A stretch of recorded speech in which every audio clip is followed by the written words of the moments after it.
It's your boy DZ, man. If you haven't already subscribed to the channel, hit the subscribe button. Like this video and share this video. The channel's growing. We appreciate the love. The channel's growing. Hey, man, I was checking out the Art of Dialogue and Diddy's former bodyguard, Gene Deal. He's revealing some information about things he's witnessed as being the bodyguard with Diddy. And he was firsthand. That's one thing about having people around you, as when you get to that level and that status, you gotta have people to assist you with things. Your bodyguard, your driver. And these people are gonna know firsthand information about you. And it's like he's saying the things he witnessed. How he witnessed him handling Kim Porter, his children's mother.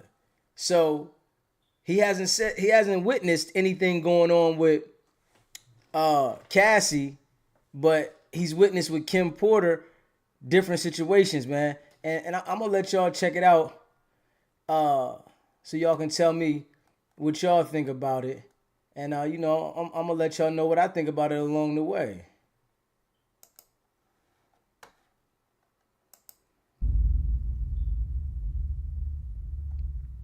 Gene Deal, happy to have you back on the platform, my man. Yo, Art, I was getting so many hits and so many calls talking about, Art about to call you, man. You know Art is about to get this Cassidy thing going on his show. Just be prepared for it. I was like, yeah. 9 times out of 10, he'll call me, and we here. I can't go nowhere. I'm in St. Louis, man. And you brought it all the way to the Lou. What's up? Hey, man, I had to bring you back on the platform, man. I mean, you've been saying this for years, man, and some of the stuff you've been saying coming true. So. Well, some of the stuff I've been saying is coming true, but all of the stuff that I say is true, and that's facts. You know what I'm saying? Just with this Cassie thing, I didn't know her, but I knew somebody like her, and that was Kim Porter. I didn't know Cassie, but I knew somebody who was going through the same thing she was going through, and that was Kim Porter. So people ask me, and they send me clips of Cassie, I guess it's an affidavit to the courts, of what she experienced. And it's like, it was the same thing Kim was going through. The same thing, bro. Kim was going through the same thing. The beatings, you know what I'm saying? Like I said before, and now I could say one time when I know Kim had defended herself, and I told people this, and now everybody, after Cassie report comes out, everybody want to show the picture now. You see a picture on the internet going with Puff, right hand is in a bandage. That's the night I was called by Paul to meet him over at St. Luke's Hospital. He had a white t-shirt wrapped around his wrist because Kim had took the cork, where you open up wine, the corkscrew. She took the corkscrew and caught him on his wrist defending himself. And he almost, I know he tore some ligament, but he almost hit an artery or came close to the artery, or either scratched it or cut it a little bit, because he just kept bleeding.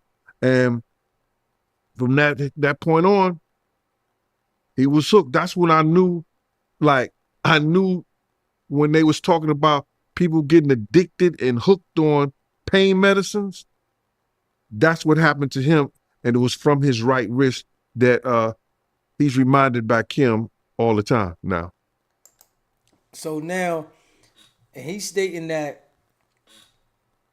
Kim and Puffy had a big fight, and she slashed Puffy's wrist with a cork opener, and now Puffy had a major cut from that, and Puffy got on them pills. So when people start taking those different pills and getting hooked on the pharmaceutical drugs, that there will change your mood in a lot of ways also too.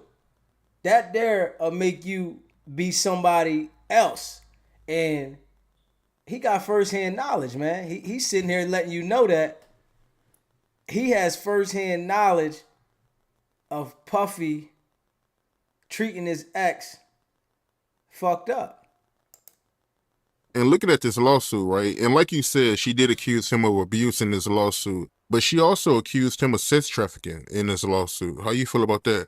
Well, he get the sex trafficking because he took her to different states and had her perform sex acts with different, male prostitutes and different people, sometimes against her will. We look at this and we say, well, that was his girl and she did it on her own. She didn't have to. Man, you can't say that. That was a 19-year-old girl that what they call now groomed by an older man. And yes, she got some of the benefits of being with a billionaire, millionaire, and everything like that. But it's just certain things that he did to groom her and put her into that position that she wanted the career, she wanted to do the music, she wanted to be a performer and all this stuff like that. He held all that shit over her head, bro. And now that she came out and telling everybody her story and what happened to her, people are finding fault in her. People are saying that she ain't right for putting a lawsuit against him, but she earned every bit of that, bro. And Man, let me find out Diddy was calling the escort service. So he said male prostitutes. Was Diddy going state to state hitting the escort services up? I want to know that. Was Diddy going state to state hitting the escort services up? It's messed up that he had his girl sleeping with different people, but Gene said the escort services. So it must have been in Diddy's thing that when he go to different states to hit the male escorts up. And he want to watch another man hit his girl while he get off on it. And, some women want to be close to the money so bad that they put themselves in that situation. They want to be on and be famous. I mean, now that she got a settlement from the situation, she did benefit. But the trauma she had to go through to get to that point, was it worth it? Was it worth to go through that kind of trauma to get the money in the end? Would women do that? I wonder, would women be okay with going through that kind of trauma to get the millions in the end? But not knowing you're going to get the millions. This is something that she had to make a certain play to get to that. You know what I'm saying? I said, I only seen bits and pieces of it, but she earned every bit of that. Yo, I heard that he beat her so bad he sent her to Hawaii so she could stay away from people. That's crazy, man. But that's Kim's story. That's Kim's book. That's Kim's book. Then you heard about the fact that he broke Kim's nose on a yacht? Wow, I ain't hear about that. He broke him. Let's say allegedly, but it was told by people in her camp that he broke Kim's nose on a yacht. So Cassie's story is Kim's story. Cassie book is Kim's book. Bro, when y'all look at this thing and saying force, y'all think that he probably threatened to beat her, threatened to do something like that. That ain't what force is. It could come from the mentality. Yo, he put her in a certain position, in a certain situation, in a certain time in her life. You understand what I'm saying? That she saw no way out other than doing what he told her to do. He had mentally controlled her. It's like a pimp. Diddy had pimp potential. He had her mind messed up where it controlled her. So now Diddy got mind control over the women. And it's easy for a man of that status to get mind control over a woman because she wants to be financially fed. It's messed up that women get put in that situation and she had to go through that. But it's past proven that this is him. This is what he does. And allegedly they said Diddy killed or had Kim Porter killed because she was about to write a book. So now she's about to put the information that Cassie put out there. So he didn't want that to get out there. And allegedly, she ended up dying. And they say that it's his fault. Gene he got the balls to let it be known. He in firsthand been there and seen it, and he just got the balls to let it be known. She felt no way out. She felt like if she walked out the door, he wasn't going to do the music no more. If she went somewhere or she ran and didn't want to do that, their relationship not only would have been over, he would have painted a picture that nobody else in the industry would have dealt with her. I seen him do it before. I seen him even tell people on the phone before, like he did Wendy Williams. He said it when we was in Cali. When I come back to New York and that BITCH is on the radio. This is Wendy Williams, the hottest radio host in New York City. When she put out those pictures of the dude pulling his pants down and it looked like some gay act that was going on, he got on the phone. He said, let me tell you this. When I get back to New York City, if she's on the radio station, he's talking to a radio executive. He said the same thing to he said, nobody that I deal with, nobody that I know is going to do anything with y'all. No business at all. It ain't going to be no artist, no nothing going to come. He's telling people that at a radio station. When we got back to New York City, Wendy Williams was in Philly at a new station. And this the music business. The top execs, and that's why people not speaking out. People that are in the music business right now are not the people speaking out. They don't want to get X'd out the game. So they going to keep quiet. And they going to let certain things go on because they don't want to get X'd out the game, knowing that if they say something, that's it for you. And people ain't trying to mess up their money. They don't want to get put out the game. It's a game. Life is a game, man.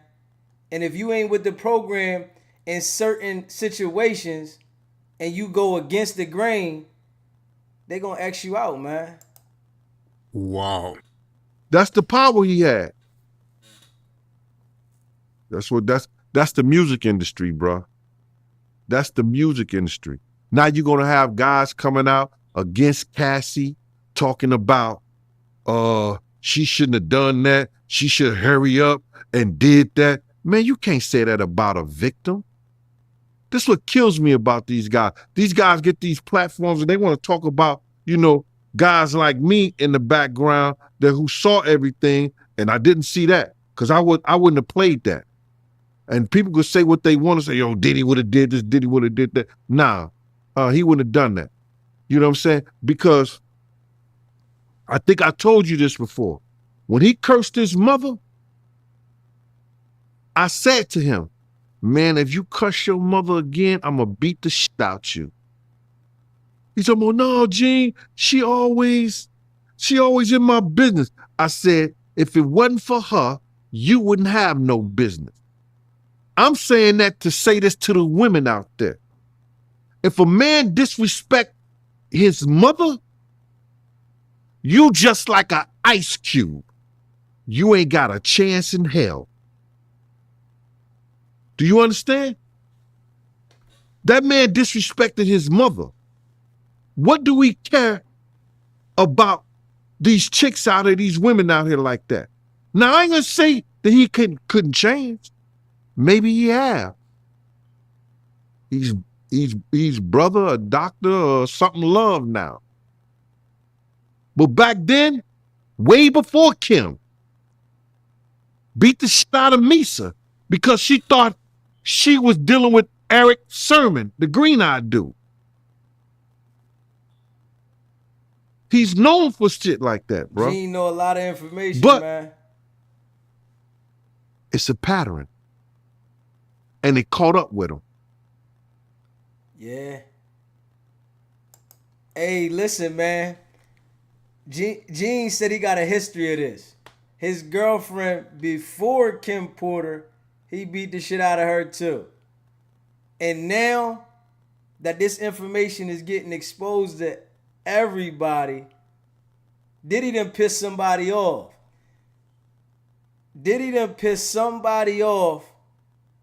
And they out to take him down. When you piss the wrong people off in that world, they gonna get you out the way.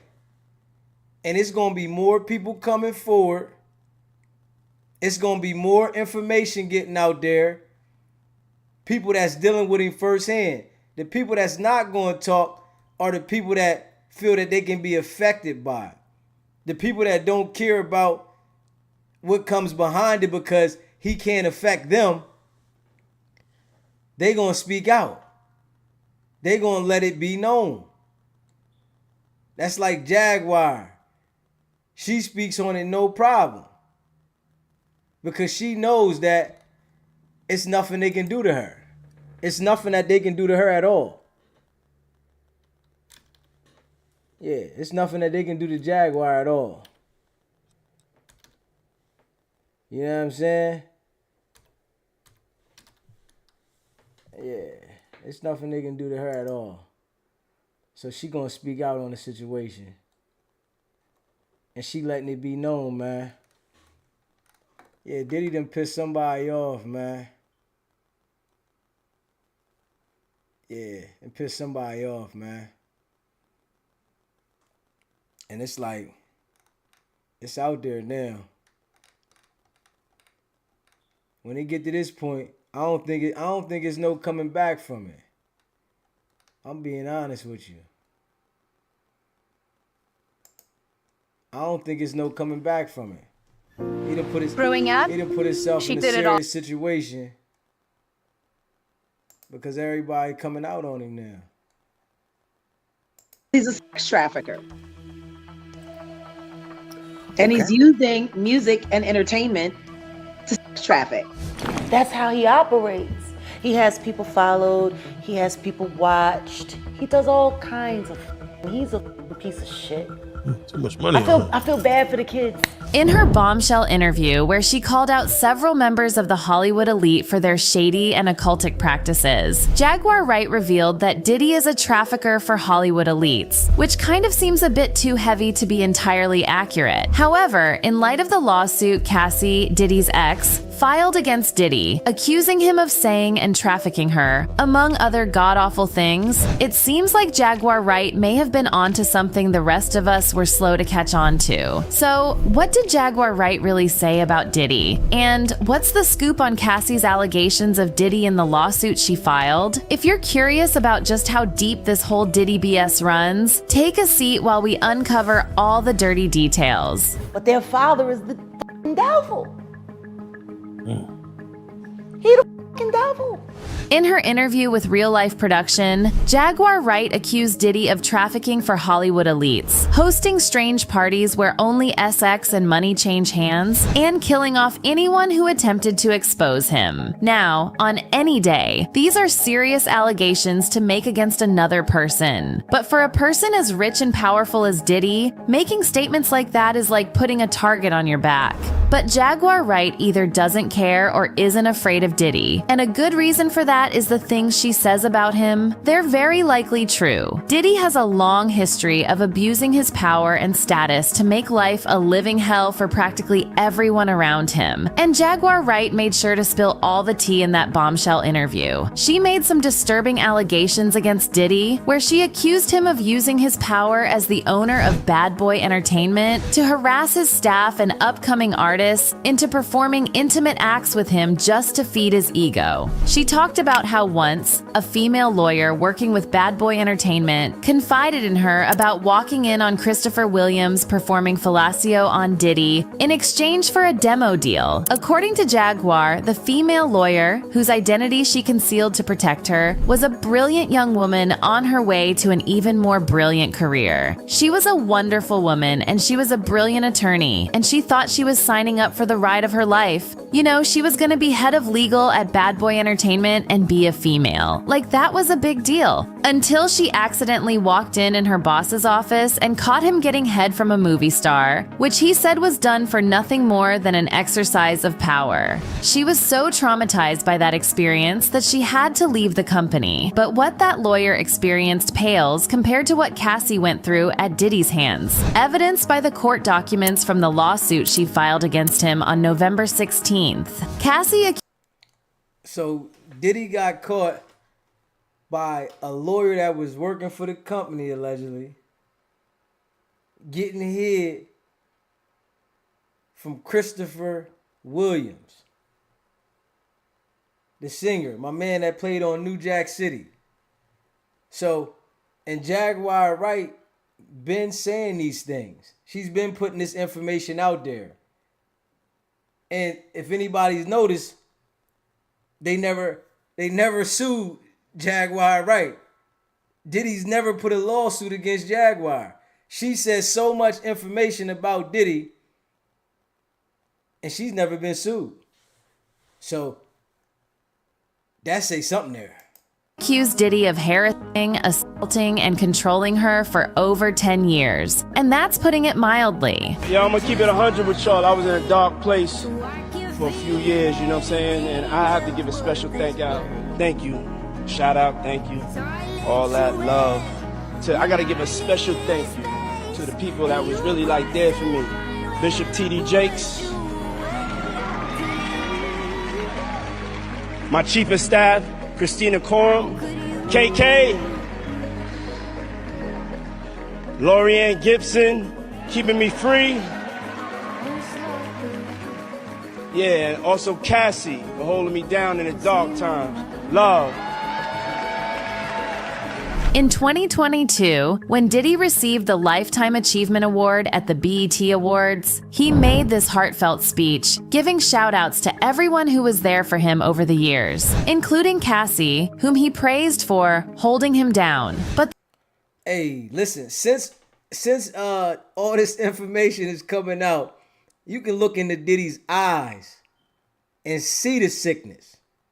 You can look into the eyes. When something is revealed about a person as bad as this is, you can look into their eyes and see it, man. It's right there in front of you. the truth is, Cassie was allegedly the one being held under Diddy's violent behavior and sick fantasies. The court documents revealed that Cassie endured dark times with Diddy, where she was trapped in a cycle of abuse, violence, sex trafficking. Some of the abusive things listed in the document that Diddy inflicted on Cassie, who is referred to as Ms. Ventura throughout the document, include Sayed Ms. Ventura in her own home after she tried to leave him, often punched, beat, kicked, and stomped on Ms. Ventura, resulting in bruises, burst lips, black eyes, and bleeding. Blew up a man's car after he learned that he was romantically interested in Ms. Ventura, forced Ms. Ventura to engage in sex with male workers, off and filming he encounters, ran out of his apartment with a firearm in pursuit of a rival industry executive whom he learned was nearby, demanded that Ms. Ventura to carry his firearm in her purse just to make her uncomfortable and demonstrate how dangerous he is, and introduced Ms. Ventura to a lifestyle of excessive alcohol and substance abuse, and required her to procure illicit prescriptions to satisfy his own addictions. It was so much dirt in there that the lawsuit had a trigger warning on the front page. Now, you know lawyers are one of those who have witnessed all types of nasty, downright dark stuff. So, for them to feel triggered by Cassie's case, you know, it was a lot. Keep in mind that Cassie and Diddy first met in 2005, when she was 19 and he was 35. That was when she got signed to Bad Boy Records, eager to begin her music career and make a name for herself, only to find herself in a toxic, substance-fueled, predatory relationship with a man who was almost twice her age and several times more powerful than her. When Cassie initially started hearing rumors that Diddy might be interested in her, she actually expressed disgust at the idea of hooking up with someone that much older than her. This was back in 2006, when Diddy invited Cassie to perform his track Come to Me with him at the MTV Europe Music. Hey, man. Diddy pursued Cassie, treated her like shit, and then she sued him. It's never gonna go well when you think that you got all the money and you got the power and you gonna shit on people. It's never gonna go well for you. It's always gonna come back and bite you. For real. In Copenhagen, Denmark. However, Diddy allegedly made sure he inserted himself into Cassie's life by playing a father figure role to her, inviting himself to her personal space like her 21st birthday party, and at one point reprimanding her for staying out late while clubbing with her friends. Diddy also allegedly started drugging Cassie by 2007, and as a young artist trying to break out in the music industry, Cassie reportedly couldn't refuse Diddy's demands. So now, they saying Diddy was drugging her too. Not that she was just taking the drugs, that he was drugging her. That's deep right there.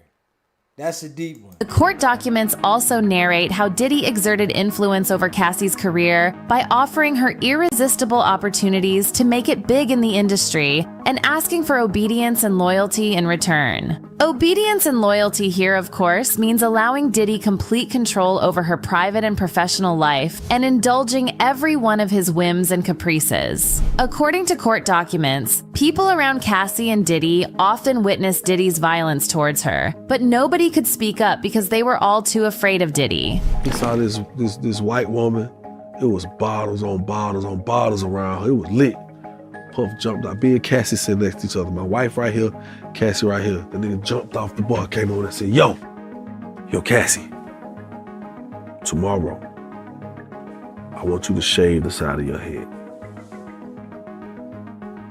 And I was like, It brings to mind this video where an associate of Diddy was narrating how Cassie started wearing this hairstyle. At the time, it seemed like Cassie was trying out this new, edgy style that was maybe a little out of character for her, but was ultimately a serve, so all is well. Now, we know that the reason why Cassie wore that hairstyle was that Diddy saw it on another woman and immediately thought, I have to make Cassie do this. How Cassie responded shows she was under heavy control and manipulation by Diddy. I mean, nobody's boyfriend randomly tells them to shave off their gorgeous hair, and then they respond with, "What boyfriend wants, boyfriend gets." So, it tells us how much Diddy had manipulated and gaslighted her into believing she had to obey all his demands. We see another example of how Cassie was manipulated into carrying out every wish Diddy could think of in another section of the court documents that discloses how Diddy started trafficking Cassie. Diddy allegedly began. Do women really want a rich guy? Because all the rich guys seem like they got 6 fetishes and they got control issues and they treat you like shit. Do y'all women really want a rich guy? Is that what y'all want? The image ain't what you think it is. It's a lot of issues up in there. Asking Cassie to participate in an act he called voyeurism that involved her performing certain acts with other men in Diddy's presence, which Diddy said would turn him on if he saw her with another D. The first time, Mr. Combs hired a man and brought the man to his home in Los Angeles. The man, Mr. Combs, and Ms. Ventura wore masquerade masks and ingested drugs. Mr. Combs directed Ms. Ventura to perform certain acts with this man while Mr. Combs watched them. Off while he directed Ms. Ventura and the man to do specific acts. Despite Cassie's objections, Diddy allegedly started arranging these meetings and calling them freak-offs or FOs. He would randomly call Cassie and ask her for an FO, leaving the arrangement of the location and the hiring of male actors to Cassie. Sometimes, according to the court documents, Diddy asked for these FOs as often as every week. During these FOs, all the participants, including Diddy and Cassie, would be highly intoxicated. Mr. Combs always supplied Ms. Ventura and the male actors with copious amounts of drugs before and during the FOs. Sometimes, Diddy would allegedly get so intoxicated that he would hit Cassie in the presence of the male actors. The worst part was that despite Cassie deleting any video or picture evidence of these FOs, Diddy allegedly insisted that she kept them for his pleasure. I know, check this out, on the up and up, the nigga Puff, like he called, we should kick it on the telephone and shit, after the make shit. Right. And be like, matter of fact, they sent me the girl pictures, like pictures of this girl, like, not the shit that y'all saw. Worse, way worse. Wow. Oh, you kidding me up? Like penetration pictures and Nah, come on, man. Come on, Phil. all that. And I didn't even, I said, yo, you girl, like, you really, like, you like her like that? And he was like, yeah, that's my girl. I'm like, all right, I'm gonna send you something. You look at it, you call me back. Oh, I sent them the photos, the pictures and everything. Back and was like, yo, thanks, man. Yo, I really appreciate that. Yo, will you? And I said, you know, like, because they know, like, if something crazy is going on, if they send it to me, I'll make sure it get out there. Like, as far as this video.com is concerned. Yeah, yep. And those other properties. So they sent it to me. But, you know, I really kind of, like, those photographs was not happening because of Cassie. I felt like they was happening because of Puffy. Right. Oh, wow. You know what I'm saying? Because when a girl moves away from a man and she upgrades, niggas be insecure, you know what I'm saying? They start feeling some kind of way, especially like whoever the guy where she was with in the photos versus where Puffy's at. He ain't no slouch, nigga, you know what I'm saying? Like, yeah, he's been able to take advantage of all the suckers. This explains how 50 Cent came into possession of some explicit pictures and videos of Cassie in 2010. 50 allegedly received these pictures of Cassie being penetrated by guys from random men, and he sent them to Diddy. When Diddy received the photos, he expressed that he had no problems with them, and this made 50 believe Diddy already knew about them, and Cassie was doing it because of Diddy. So, 50 is saying that some random men sent him pictures of Cassie. He thought it was messed up and sent Diddy the pics to let him know what was up. Diddy wasn't bothered by it, which made 50 think Cassie was doing it because of Diddy, and the other men are laughing like buffoons. Another person said, Diddy is nasty. So basically, he planted stuff around to blackmail her and potentially even... Wow. So Diddy was making her have sex with other guys, taking photos and videos of it to blackmail Cassie. My man's definitely super sick on that one, man.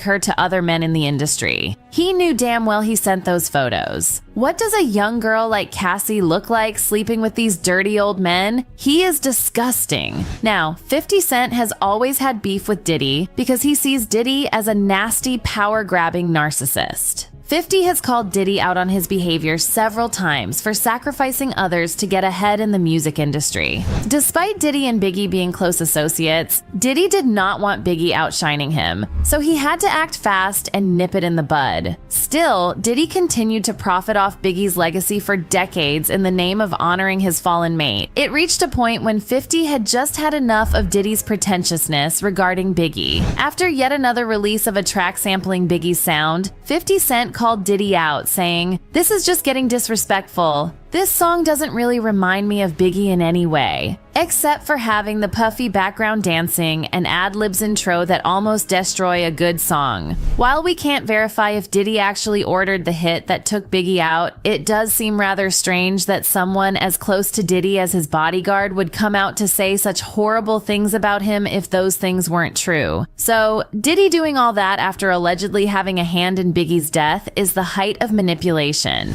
And if it seems like Uncle Ron is just a disgruntled former employee looking for clout, then wait till you hear what Jaguar Wright had to say about Diddy sacrificing others. I was thinking to myself the other day, Uptown Records started with 5 people. This deep right here. Andre Harrell, Albie Shore, Heavy D, and Puffy. And Kim was the longest working employee because she was there from the very beginning. She was Andre's personal assistant.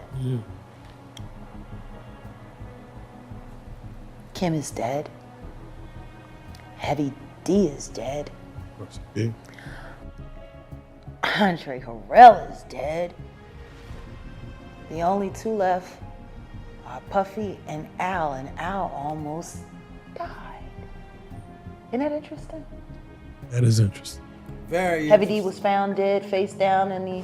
According to Jaguar Wright, it is not a coincidence that everyone who started Uptown Records with Diddy somehow ended up dead or almost dead under very mysterious circumstances. She mentioned Al B. Sure, Heavy D, Andre Harrell, and Kim Porter, all of whom started Uptown Records with Diddy, and all of whom, except Al B. Sure, are now dead. And even crazier is the fact that, according to Jaguar Wright, these people all died when they were in the middle of writing a tell-all book about their lives and careers, which would of course include Diddy. So they either slipped into a coma and died, or, in the case of Kim Porter, who was also Diddy's ex, caught a bug and died from pneumonia. Meanwhile, initial police records allegedly claimed that her death was a homicide and that her autopsy revealed toxins in her body. Many people believe Diddy outright killed Kim Porter because he had allegedly ordered her casket weeks before she even passed away. Also, her suddenly catching a bug and dying from pneumonia is sus because at least her kids and close friends would have known she had pneumonia before it got so bad that she had to die. One person said, "I truly believe P. Diddy offed that lady. It's so sad because that's the mother of his sons, man, like come on." Another said, "I never believed for 1 second Kim had pneumonia and died from it. She was a model for over 20 years. There's no way she didn't know her body." The amount of deviousness and cold-heartedness it takes to plan your baby mama's death for months is genuinely unbelievable. But if Diddy could do that, it explains why Cassie could not escape from him for 10 years. According to the court documents, whenever Cassie tried to leave, Diddy would have his network trace her and lure her back. He allegedly once bought the entire security footage of a hotel where he held one of his FOs with Cassie and beat her up. Even when she did manage to start a little romance with Kid Cudi, Diddy allegedly got so jealous that he blew up Kid Cudi's car. I don't know. But it seems like Diddy wouldn't have objected to Kid Cudi accidentally being in the car at the time he blew it up so he could take out his op in a tidy little accident. But Diddy's abuse and manipulation did not stop at the women in his life. It also extended to the men. If Bishop Jakes was at a Diddy party, there could only be two reasons: money or sex. That's all that happens at Diddy parties. Money and sex. I hope it was for money. According to Jaguar Wright, Diddy frequently hosts gay parties where young men in the industry are invited and abused in exchange for money and fame. One such example is the young artist that a female lawyer found performing oral sex on Diddy in his office, which Jaguar Wright disclosed in her interview. She also claimed that at gay parties, other male members of the Hollywood elite, like Will Smith, would attend and engage in different sexual acts with other men. Diddy himself has admitted to introducing artists like Usher to the adult lifestyle when they were still minors. Also, remember when Diddy invited Fabulous to one of his parties? Fabulous later came out to say, the party, which had only men in attendance. That's crazy. He definitely invited Fabulous to the party. He said, when you gonna come party with me? I've been to your party. Now I want you to party with me. Like, come on, man. Was so erotically charged that he had to lie that he was going to the bathroom just to get out of there. Seeing everything Jaguar Wright said about Diddy play out in real time makes fans believe Diddy really did everything, or at least most of what he has been accused of. One fan said, listening to this again after hearing that Cassie is filing a lawsuit against Diddy for SA and abuse and all types of other things. Jaguar Wright was speaking the truth. With everything coming out about Diddy in the last few months, some believe karma has finally gotten to him and he will finally go down for his crimes. I am excited for his downfall. I need to see him get something similar like R. Kelly. Karma, hurry the F up, honey. I'm waiting. Well, I'm surprised he evaded the Me Too movement, but Diddy has evaded his karma for too long and it's all hitting him at once now. Justice for Cassie. Hell, justice for Kim Porter too. No telling the secrets she died with. However, some also believe that what we think we know about Diddy does not even begin to scratch the surface of what he has done behind the scenes. And you know what? That's not even an outrageous thought. Earlier this year, Diddy started giving all his Bad Boy Records artists their music rights back and paying off whoever needed to be paid off. And check this out. As damning as Cassie's civil lawsuit is, you would expect that Diddy would countersue her for defamation or something like that. Nope. Instead, barely 24 hours after she filed the lawsuit, Diddy and his lawyers agreed to settle out of court. The amount of settlement money both parties agreed to is unknown, but you can bet you're behind it's a hefty sum. Rumors have it that Cassie previously declined a $30 million offer from Diddy to not disclose anything about their relationship or take him to court. So, who knows how much worse it would have been if the case had gone to court. Fans on X seem to agree with this, saying, I just know that Cassie's settlement amount was simply extraordinary. Kudos to Cassie. Diddy went from saying she was trying to extort him to settling in 24 hours. He didn't just do what she said, he's done so much more. Settlement in 24 hours proves that Diddy is guilty by admission of guilt. It's all true, and he didn't want more tea out. That amount of power to shell out a settlement and continue being dangerous is insane. But do y'all make out of all this? Do you agree with Jaguar's allegations against Diddy that he is a trafficker for Hollywood elites? Or is there some other side to the story that we should be looking at? Let us know in the comments. That's all for today, and we'll see you next time. Hey, man. Diddy got fire on his ass. It's too much shit coming from too many angles, man. And they are definitely out to take him out. He done pissed off somebody with Ciroc or something. Whoever is at the top, the elite, they tired of his shit. And for them to put the pressure on Diddy like this, he got pressure coming from everywhere. The elites are on his ass. And I think that they allow these celebrities to do certain things and get comfortable and make them feel that they got that kind of power. And when they want to shut you down, they bring out all the accusations on you. All the accusations that you ever done in anything that's gonna make your image be fucked up, they put it out there on you. They don't give a fuck when they done with you.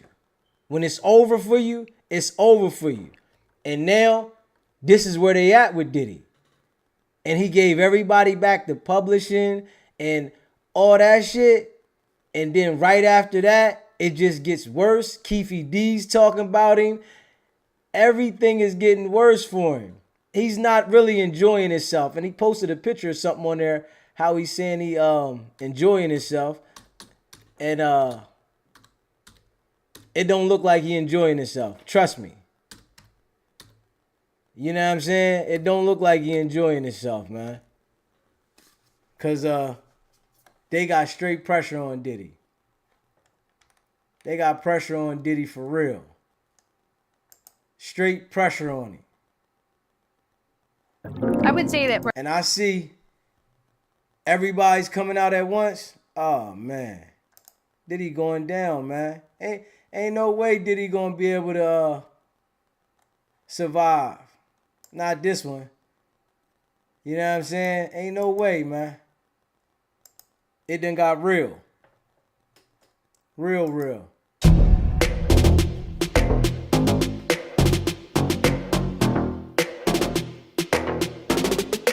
Young Miami hosts their annual Friendsgiving holiday dinner. It's my Friendsgiving, guys, and today I'm with my best friend.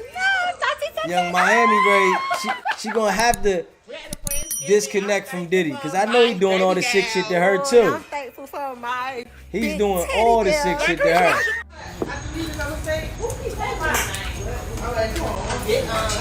I just got it from the table. Oh, my second favorite. Because if he treated every girl that he was dealing with I'm gonna take like that, let me tell you something. why wouldn't he treat her like that? All that fake best friend, weird one, for real, mama. Yeah. Real rap. Why wouldn't he treat her like that? If he's treating all the women messed up, why wouldn't he treat her like that? Real shit. What's up, you guys? Yo, sit down. We gotta talk. It looks like things might be over between Carisha and Diddy, but not for the reasons you think. Y'all, the streets are talking, and we gotta talk about what's going on with the fallout of Diddy. As you know, Cassie blew up his spot. The whole industry and sitting there on mute. But baby, thank God for the public, because nobody that is of sound mind or body can get over the horrendous things he does. And now people are digging through the receipts. So what does this have to do with Carisha? Y'all, listen.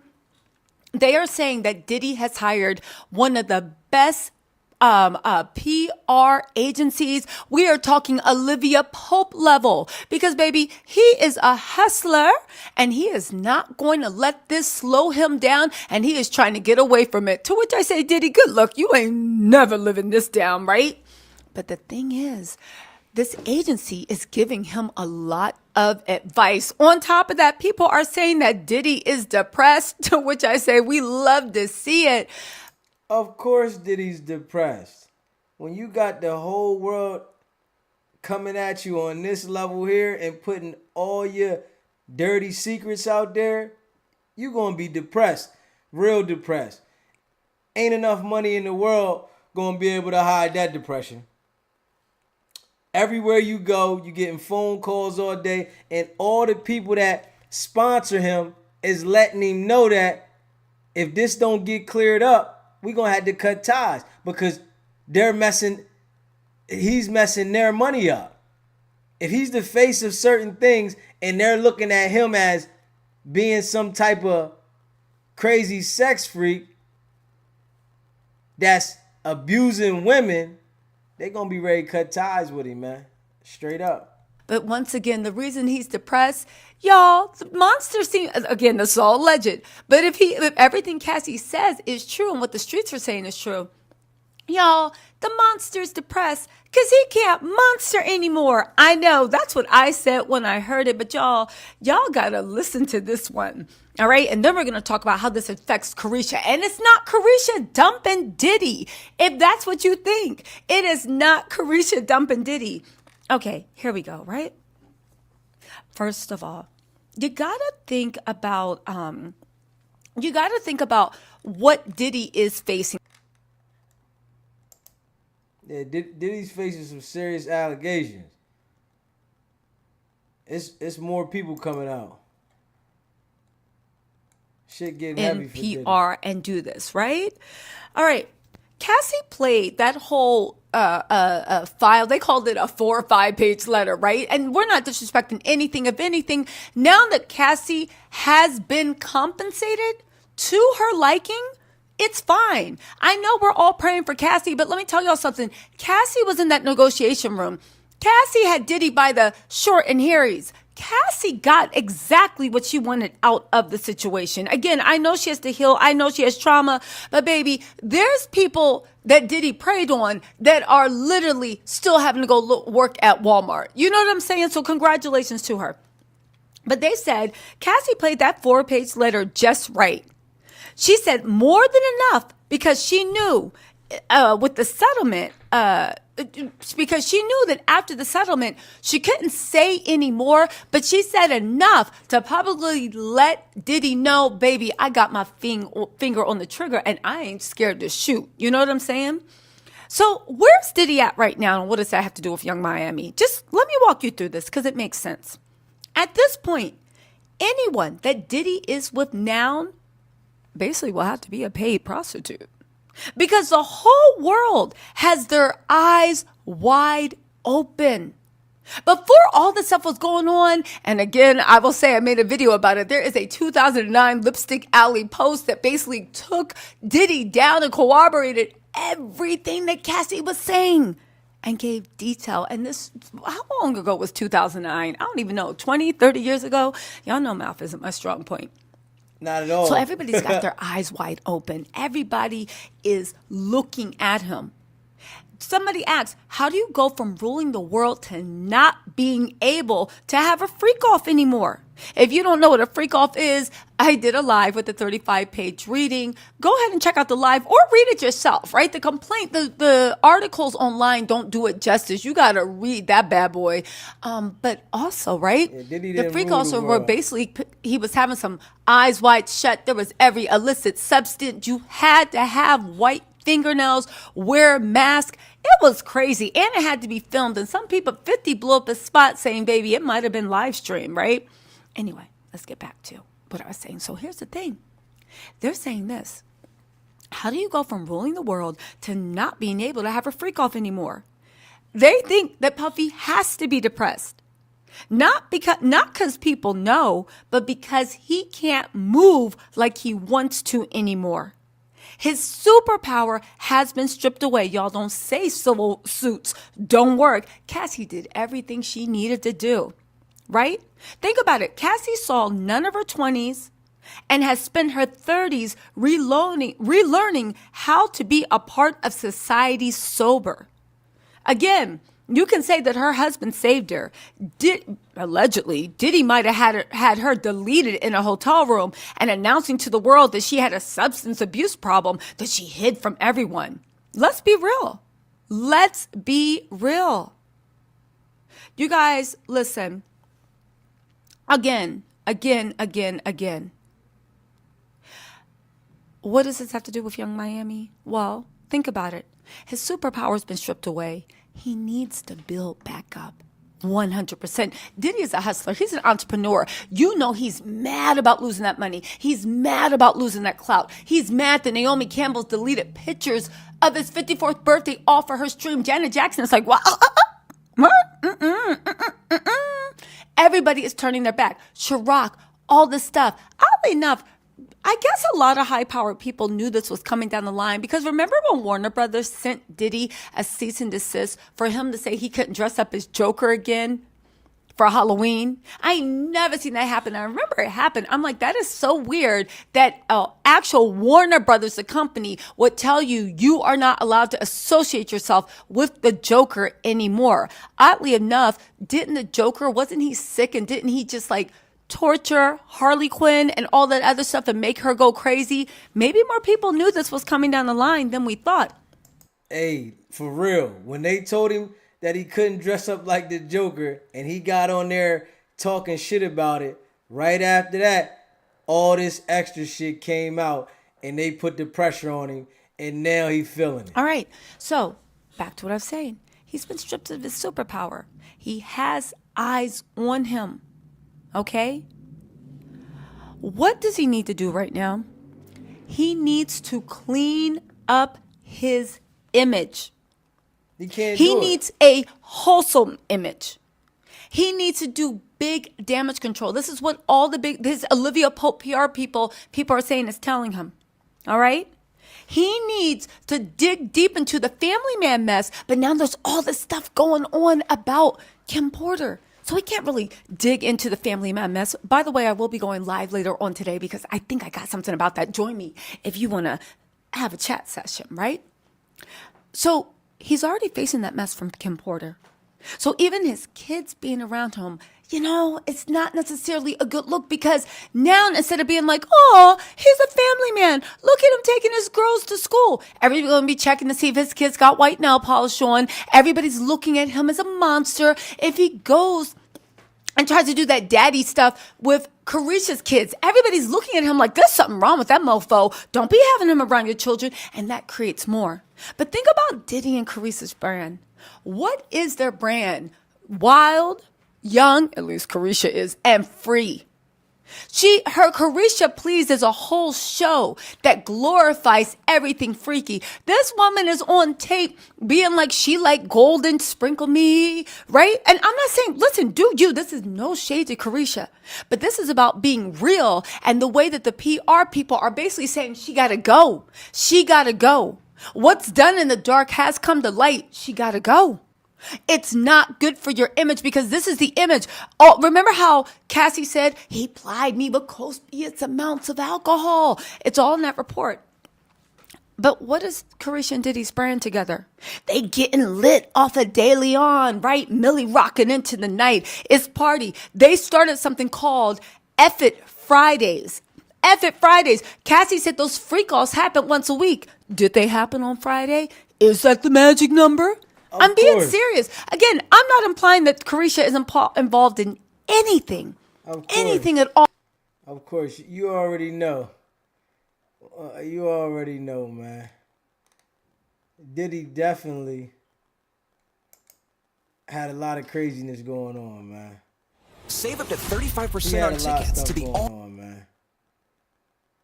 For real. All the way live.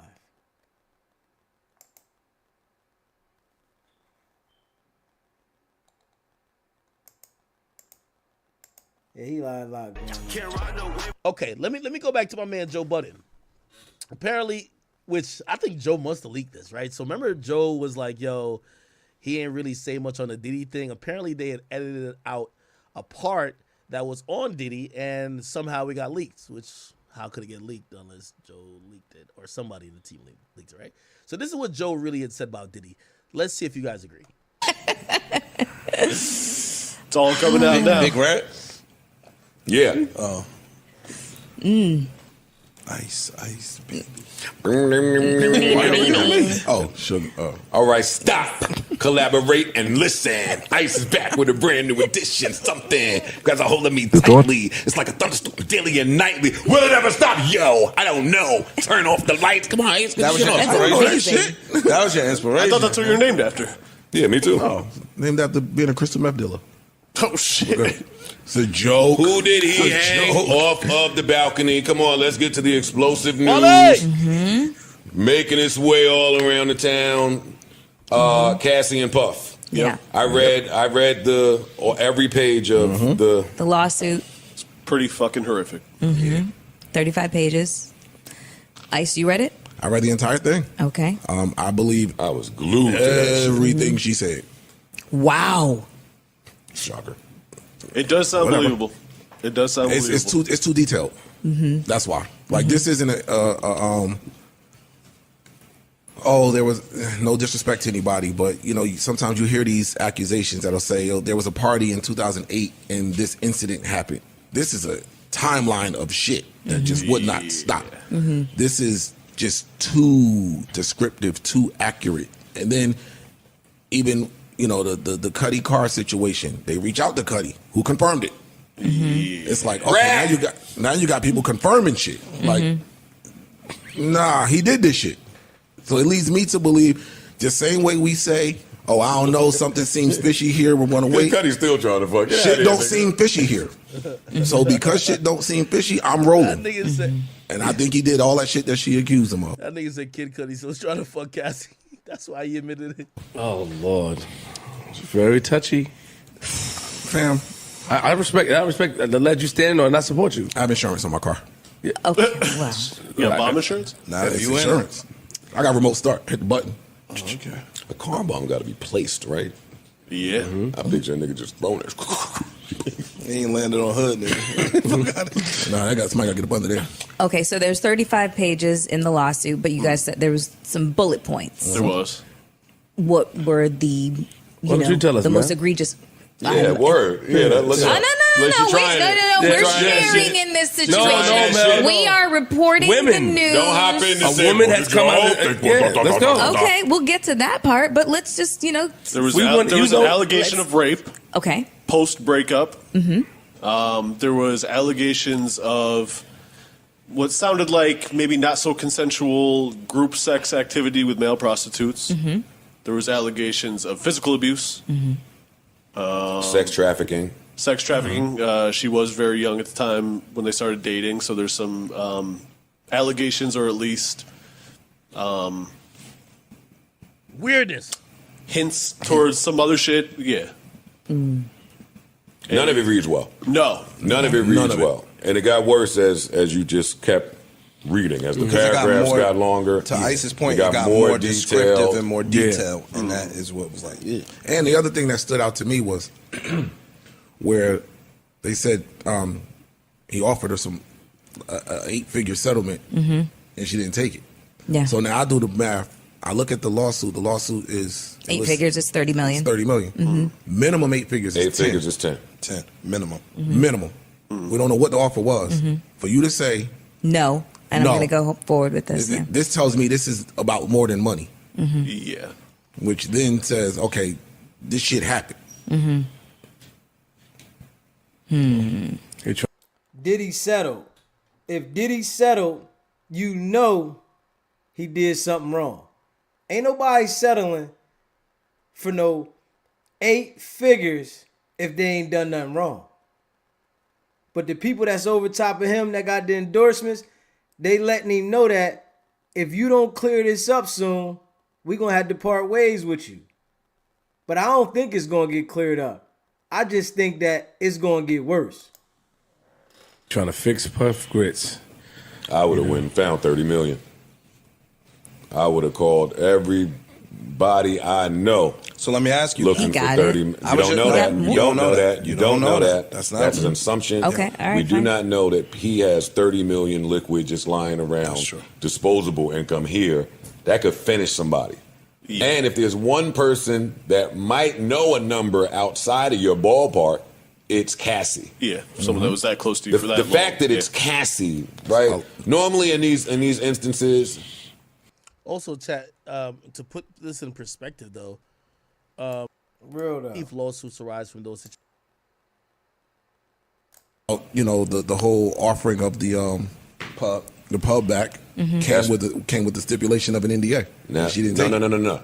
Ironclad, 90-page, whatever she said, NDA.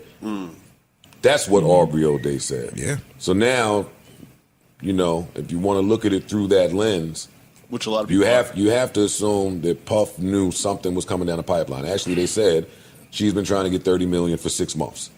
So that's 6 And months. threatened to sue. Let's throw an extra 2-3 months on top of that. All right, let's get to the part, man. Is he a fucking creep or not, man? That's what I want to hear Joe talk about. It's worse before it gets better. You already know. I don't know. I'm confused on the criminality part of it. It's a civil lawsuit, correct? Yeah. It's a civil NYPD. They might not want it leaked. Yeah, True. So I think this gets. If the settlement offer is accurate, and it was 8 figures, me and Ice had this conversation. Who says she would have ever even settled for the 30? She did. She's asking for 30 in a suit. That don't mean she would have settled and dropped the charges. That's true. You never know. She might want 30 on top of And- exposing you for the things that you have been doing. Well, his lawyer, That's not how that typically goes. But yeah. I know. I'm just saying. his lawyer released a statement about that. Saying that she's been trying His to get them criminal for money lawyer. for mad long. Mhm. Yeah, but I'm saying that that's what the lawyer's saying. I'm going as 10. At some point, you're going to have to put your final offer on the table, and then they say yay or nay. I think that's kind of what happened here, if I'm assuming. You see what I'm saying? Like, yo, it's sick I shit. can't, nigga, you looking at me. Here we go. Yeah, there are still questions to be asked. Yeah, talk about Right? it. Like, Yeah. you're talking about forcing somebody to have sex with male sex workers. No. What's up with that, Diddy? That's deep. The crazy shit is, well, all of it was crazy. I mean, no, but even more shit. Like, yo, I couldn't get my own hospital reports. Right. They wouldn't give me my hospital report. Oh, yeah, for sure. Yeah, no, that's nuts. No, it's You sick. see what I'm saying? Like, yo, It's sick I shit. can't, nigga, you looking at me, if I'm bruised up, if I got any ailment, I don't get to see it 1st. It gets sent to somebody else first. That's crazy. The scrubbing of hotel videos and cameras. That's crazy. Paying people off. The numerous abusive car rides. She named the security person that was like she's naming names in there. And what's going to be really important here is in one of these early paragraphs, it say about 90 times she was employed by Mr. Combs when yada yada yada yada. At all times in the next few readings, she was employed by such and such and such and such. I think Sony is found in this. Yeah. Sony is found in this. And it says at all times the defendant was an employee of.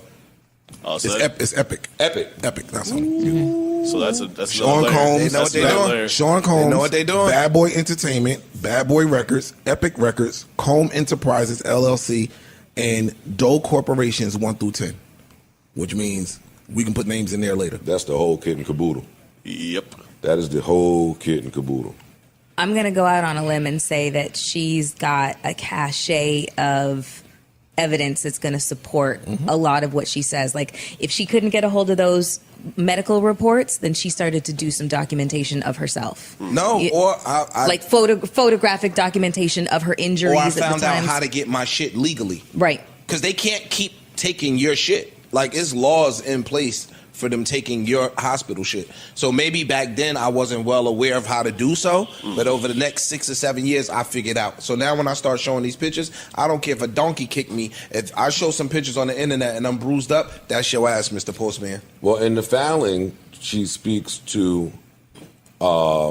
deleting a lot of things and then him having recovered some of them to show or exercise the show of power. That I and can you still can't get it, get you away. can't do it. Yeah, Yeah. you can't Yep. like. That was some of the messiest shit I've read in a while. Yeah, it's I disgusting. I ain't gonna hold you. I I'm was keeping reading a that buck shit with you. like, That shit was mad scary, and it was really, really sad, and I felt for her. Yep, same. I really felt for her. Because Cassie, right, is Cassie. Like we ain't heard from Cassie in 20 years at all. A peep. about Not messy. nothing. Not, Never. She seemed happy, got a family, beautiful family, you know what I mean? Like, This came out of nowhere. Yeah. I mean, for us, you For know, us. you know. And that I looked don't know how he looked survives this. I disagree. I don't know either. I disagree. Unless you Me gotta too. just I disagree. get up out of here and go somewhere. I think money. I've seen crazier. I was about to say. I think I've money. seen crazier. I think money and power supersede all this shit. Right. You know? In our society, That right. unfortunately, he can go on hiding for a couple years. Like, I think he got to get low. I think he can't just be out here. I think he got. I see why they deleted it. They were dead wrong. Like 5 hours later, he solved the whole thing. Got to get low, and I think he can slowly but surely just start working his way, deal after deal, album after album, back into good graces. You know the fucked up part in this? All of it. Oh yeah, that's true. All of it. But like to go on the BET shit and shout her out to the Instagram post. Yeah, Diddy definitely got a battle on his hand. It's on the line for Diddy, man. It's on the line. It's definitely on the line. It's on the line. Have you ever shaved balls on camera? I don't know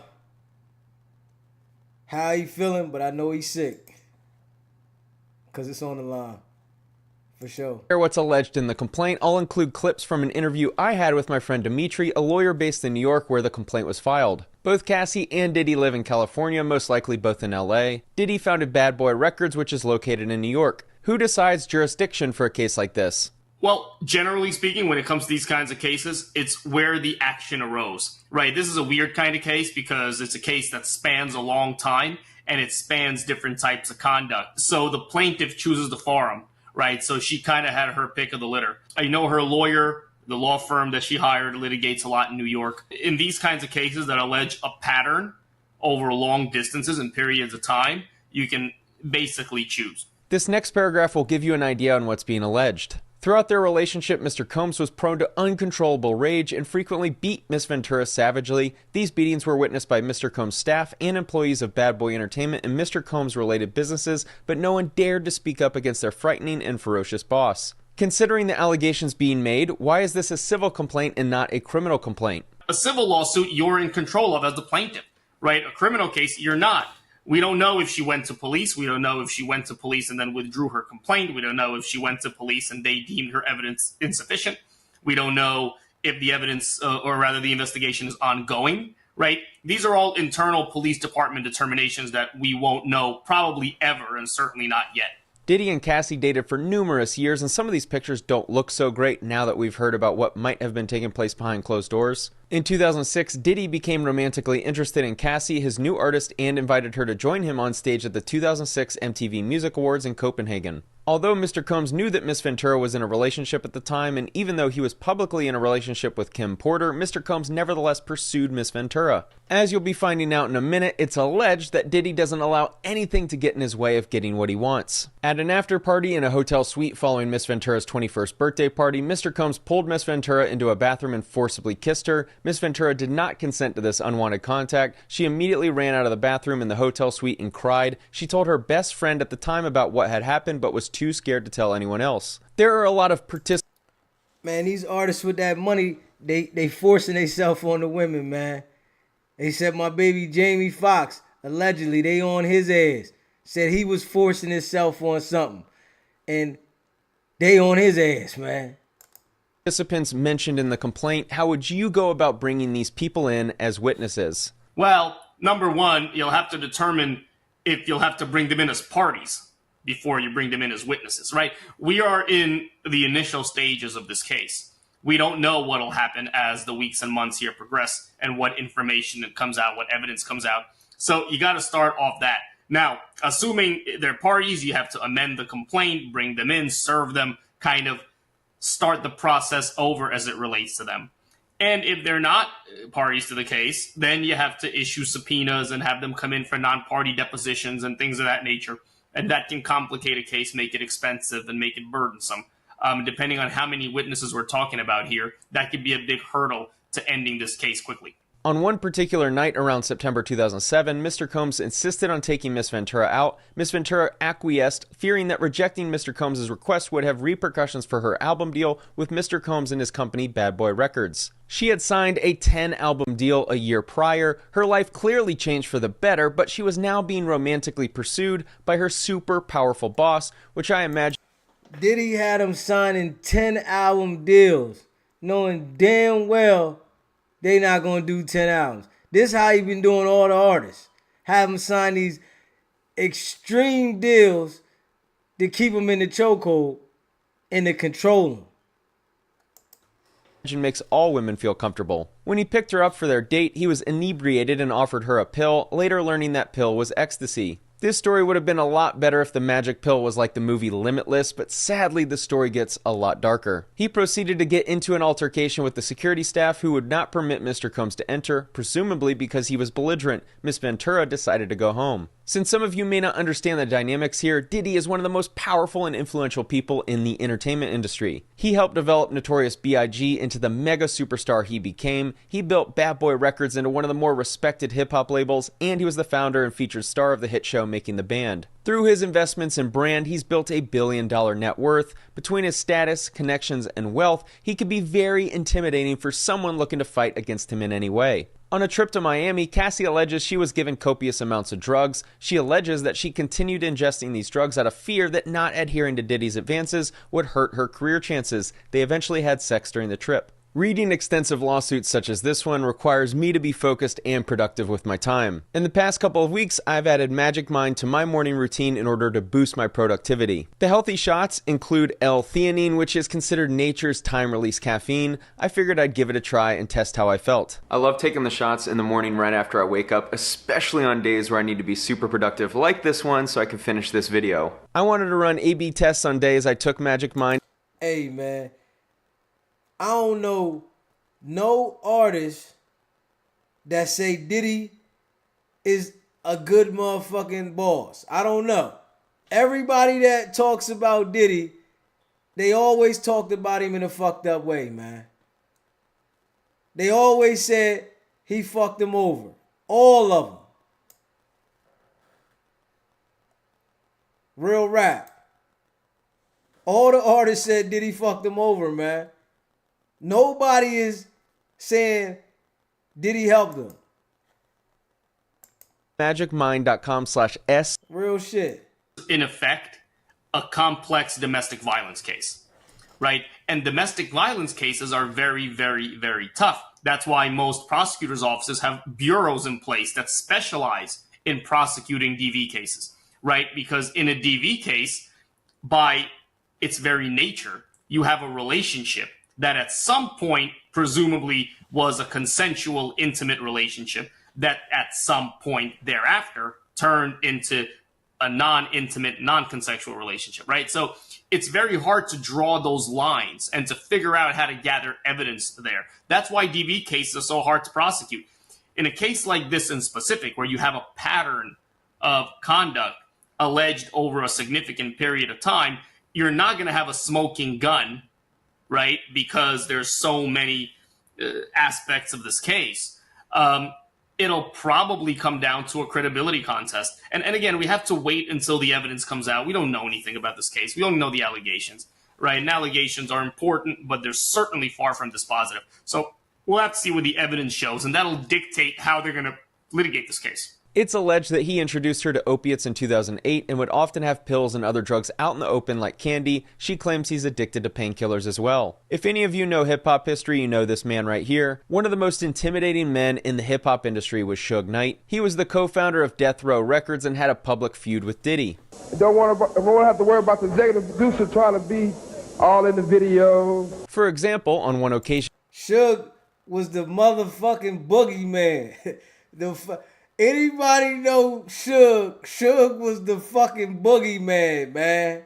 They all was scared of that nigga, man. When Mr. Combs and Miss Ventura were using drugs together in his home, one of his security staff barged in and announced that Suge Knight, a longtime rival of Mr. Combs, was spotted at Mel's Drive-In Diner in Los Angeles. Mr. Combs began to get dressed, retrieved multiple guns from a safe, and ran out of his home to where he believed Mr. Knight was dining. Miss Ventura became terrified and began to cry. It's amazing to me how many people's lives were at risk that night because a grown man was interested in resorting to violence. Thankfully, it sounds like drugs were the only thing being shot up on this night. Apparently, Suge Knight is going to address this story on his podcast from prison. Over the next decade, multiple times each year, Mr. Combs would violently beat Miss Ventura, leaving bruises on her body. After every instance in which he beat Miss Ventura, Mr. Combs used his money and power to orchestrate extensive efforts to hide the evidence of his abuse, including by hiding Miss Ventura in hotels for days at a time to let her bruises heal. This is a civil complaint, but many of the claims are very criminal. How would the plaintiff go about elevating this to a criminal complaint?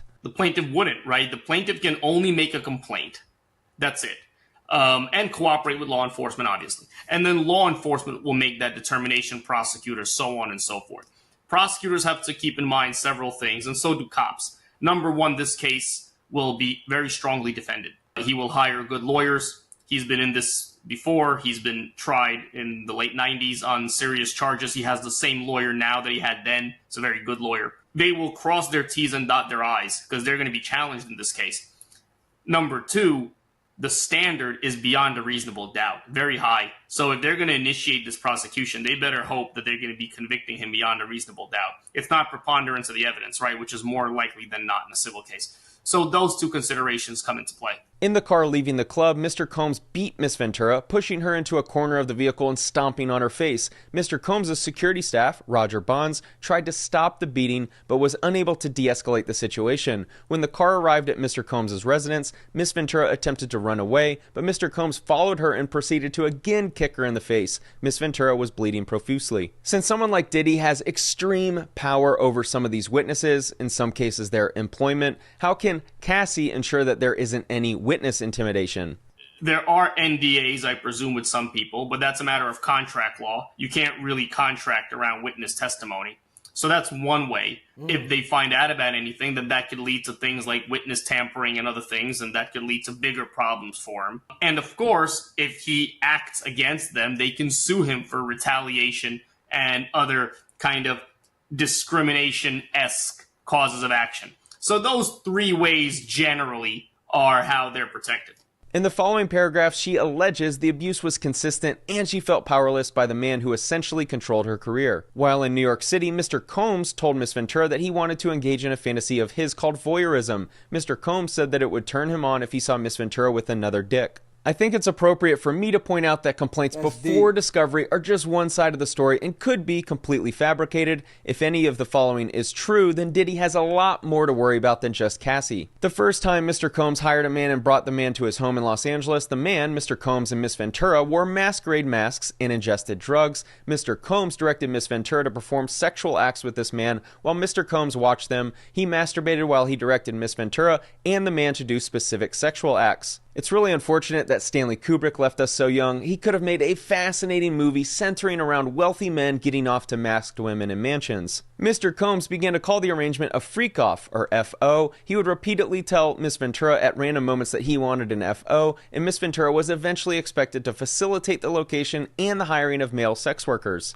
Miss Ventura's demand of $30 million under the threat of writing a damaging book about their relationship was unequivocally rejected as blatant blackmail, Diddy's attorney Braffman said. Despite withdrawing her initial threat, Miss Ventura has now resorted to filing a lawsuit riddled with baseless and outrageous lies, aiming to tarnish Mr. Combs' reputation and seeking a payday. Diddy is of course going to deny all of the allegations, and I imagine his attorneys are going to claim it's all nonsense. How would a plaintiff make sure that this case goes to trial and doesn't get dismissed? In order to get the case dismissed early, there are really two mechanisms by which you can do that. Number one, there is the outright motion to dismiss.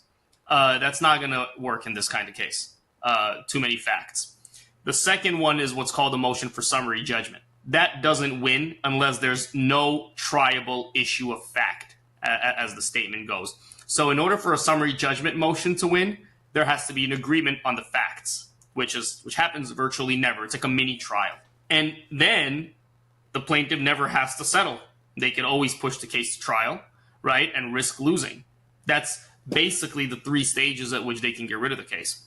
Miss Ventura was eventually instructed to use websites and escort services to find male sex workers to participate in the FOs. Mr. Combs told Miss Ventura to search for large black penises on the website. You know TMZ is trying to find those male sex workers as we speak. That will be the juiciest scandal of the year. Even better is if they referred to their unit as Puffy. Mr. Combs always supplied Miss Ventura and the sex worker with copious amounts of drugs before and during the FOs. Miss Ventura was given ecstasy, cocaine, GHB, ketamine, marijuana, and alcohol in excessive amounts during FOs, which allowed her to disassociate during these horrific encounters. It became commonplace to get IV fluids in the days after an FO to recover from the excessive substances pushed upon her. Record labels have long been rumored to force their artists into sex acts and mischievous activities to serve as a form of blackmail in order to get them to sign horrible contracts. This lawsuit definitely gives Harvey Weinstein vibes with how power was allegedly used for undesired sexual favors. Mr. Combs would then instruct Miss Ventura and the sex workers to speak to each other and then would specifically tell Miss Ventura where to touch the sex workers.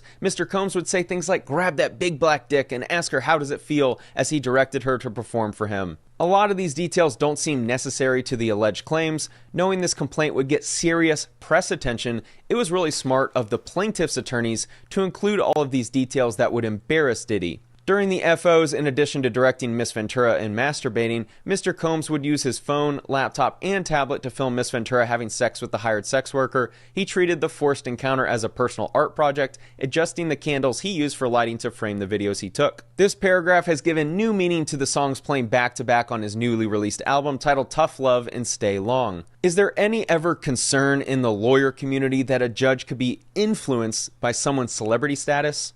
Yeah, I mean, look, we have to really hope that prosecutors, cops, judges aren't. If we don't have that hope, then what are we doing here, right? Here's what I'll say. The Southern District of New York is the top courthouse in the country. It's where all the big cases are tried. It's where all the big foreign criminals are tried, right? Victor Boot and El Chapo. And, the judges in that courthouse are the best of the best. Credentialed, very well qualified. You would hope that in that courthouse, you won't have those problems.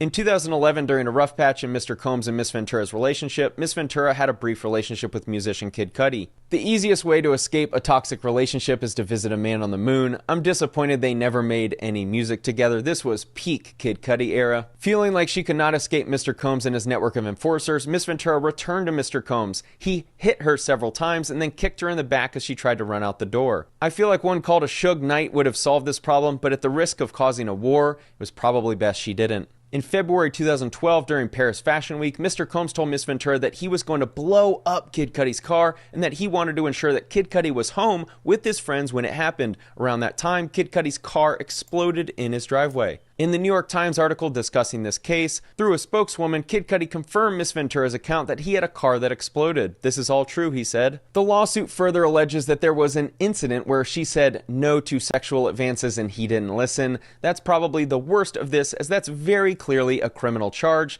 and would be punished far worse than any of the other claims. They're asking for compensatory damages, including consequential damages, lost wages, earning, and all other sums of money together with interest on these amounts. For claims like this that don't have an obvious financial number tied to them, who decides how much damages were incurred, and how do you decide the final number?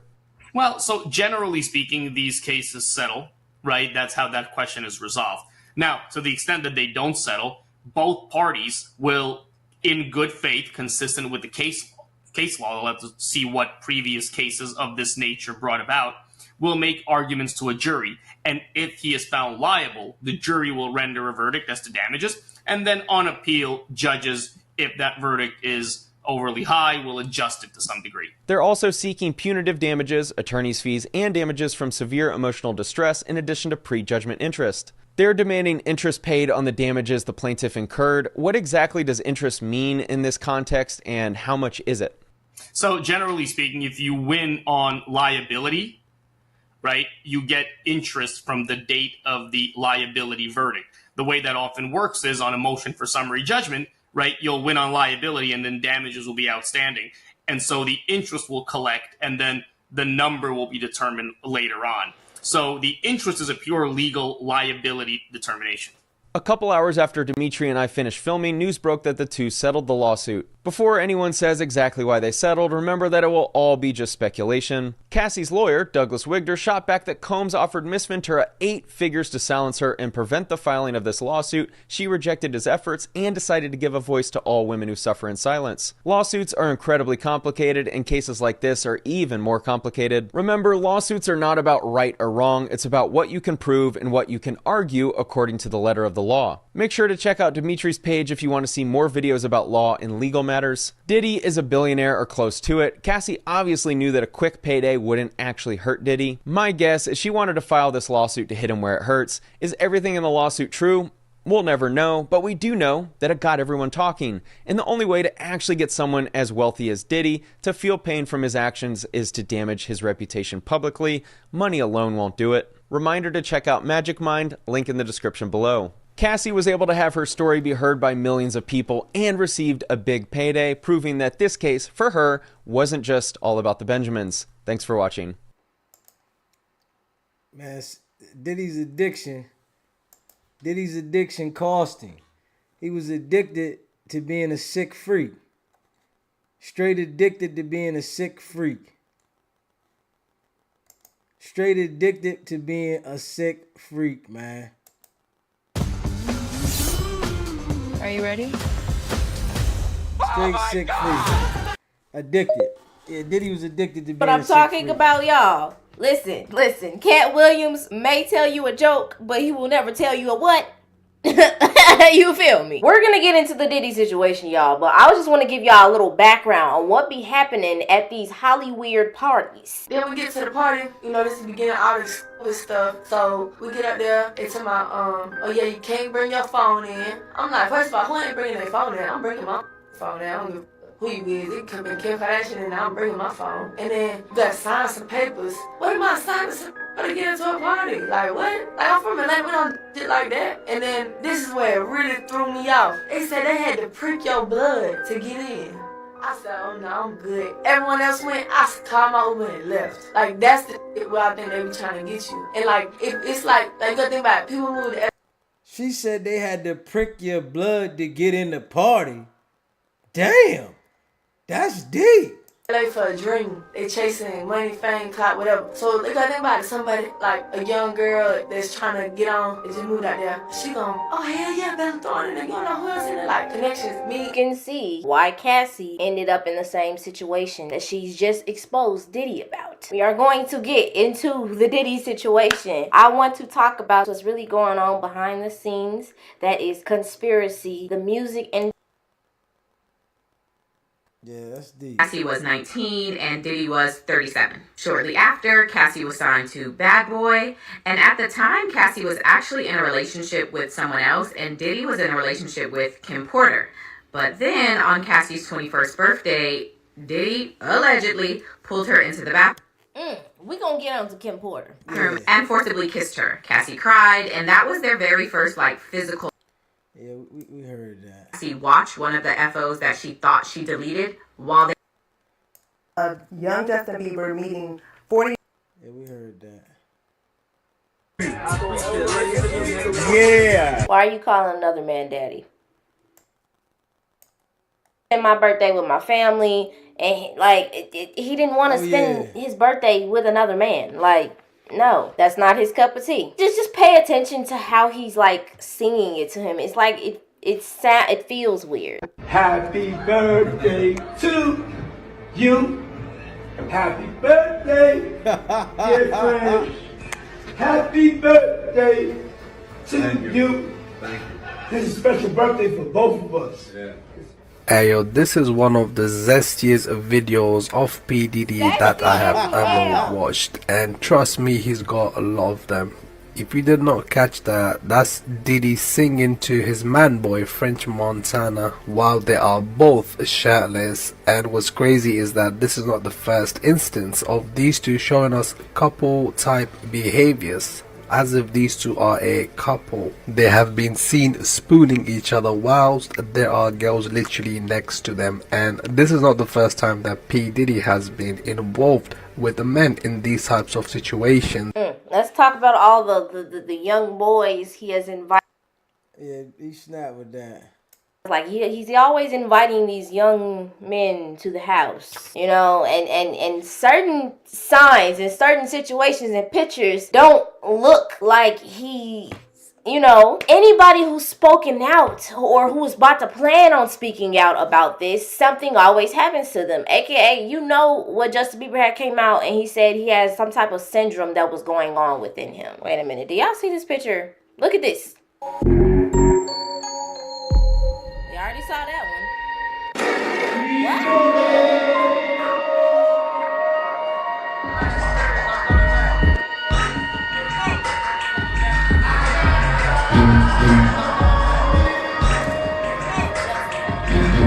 Oh, Trey Songz, what the heck is going on here? See? This is my brother right here from day one. We used to wake up and, damn, pause, but like that's how. I mean, back in the days when he was like 10 and I was a little bit older, his older brother, we used to fight over the frosted flakes. You know what I'm saying? Before pause was invented. Kevin is just laughing because it's so funny. Woo, y'all, I know I'm joking. Did he just... Dating in 1994, and they had a son, Christian Combs. At the time, Kim and I'll Be Sure had already had Quincy. Kim and Diddy split up in 99, and then they got back together in 2003. In that time period, we know that J-Lo and Diddy dated. However, Kim and Shakir Stewart, who was a Def Jam senior executive, also dated. However, Diddy didn't approve. It's alleged that Diddy ended up confronting Shakir and Kim while they were together. He threw a chair at Shakir, and in the altercation and the fight... Yeah, it's real. Shit done got real, man. Shit done always got real, man. Hey, man. If you ain't already subscribed to the channel, hit the subscribe button, man. Hit the like button, man. Share this video. I'm coming from the bottom. Trust me. We gonna be there soon. Stick with your boy. Share the video. Subscribe to the channel. I'm about to start doing call-ins where people can call in and give their opinion on the topics I'm talking about. Real rap. In a recent interview, Gina, the girlfriend of Diddy, has made shocking allegations against him. Do whatever the fuck I want to do. Gina courageously came forward to share her experiences, claiming that she endured a tumultuous relationship marked by abusive behavior. She recounted distressing incidents of physical violence, recounting one instance where Diddy allegedly mushed her face forcefully, causing her nose to bleed.